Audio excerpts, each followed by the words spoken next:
you have a few minutes, we would appreciate your time. Thank you. Sure.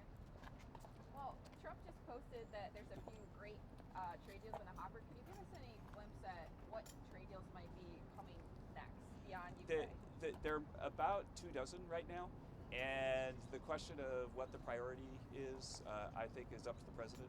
And I think that Howard Lutnick and Jameson Greer have suggested that they might be moving towards getting a good deal in Asia.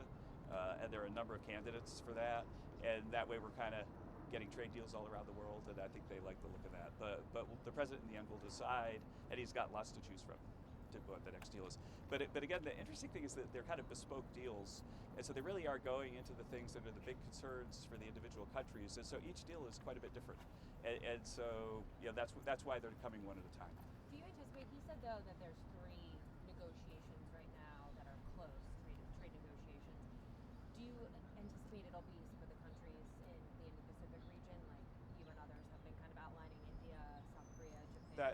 That would be my expectation for the next one, yeah. But there are so many deals that are close, and some are easier than others. I think the deal with India was especially complex, but it looks like it's getting close to the finish line. Is the war at all, or sorry, not the war, is the conflict, the escalating conflict between India and Pakistan at all affecting any of those talks or the timing on that? It's not something I've discussed. I had a question about you. I know you were just talking on CNBC about the tax bill. The president posted this morning that he would be okay with raising taxes on the rich. Is that something that is being seriously considered in this bill? I know that one of the key problems right now is the president has a lot of very expensive priorities, some of which you laid out: no tax on tips, no tax on overtime, and how to pay for it. So I'm curious. The president is not a strong advocate of that, okay. But he is a strong advocate of many things like no tax on tips, no tax on overtime, and nice treatment for auto loans. And he has cited his priorities, and he understands that in the end, the final bill will include some priorities of members of the House and the Senate. That's how the democratic process works, and that's really what this conversation is about.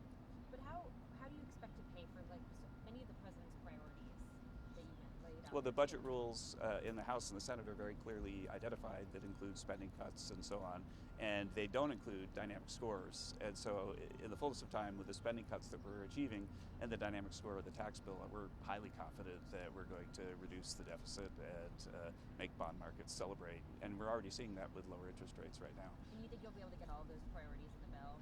I think that the president's top priorities have been communicated, and I have not seen anyone suggest that they're not going to be in the bill.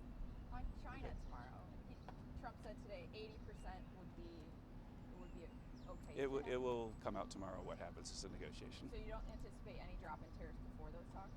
I think that everything will happen while the talks are happening. Wow. Okay. Not before. Yeah. Okay. Thank you, guys. I don't want to get too wet. Yeah. Oh, did I do that to you? I know, right? When I walked out. Can I ask you one quickly last question?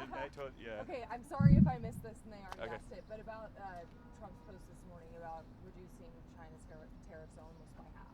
Going 145%. Scott Bessent and Jameson Greer are going into the negotiations with an open mind, working closely with their colleagues, and there won't be news about what happens to tariffs or other things until after the talks are finished. Do you think that he's going far enough with this 80%, or do you think he should lower it even more? All that will be worked out during the negotiations in Geneva. So. Okay. Okay. Thanks. Thank you so much, Kevin.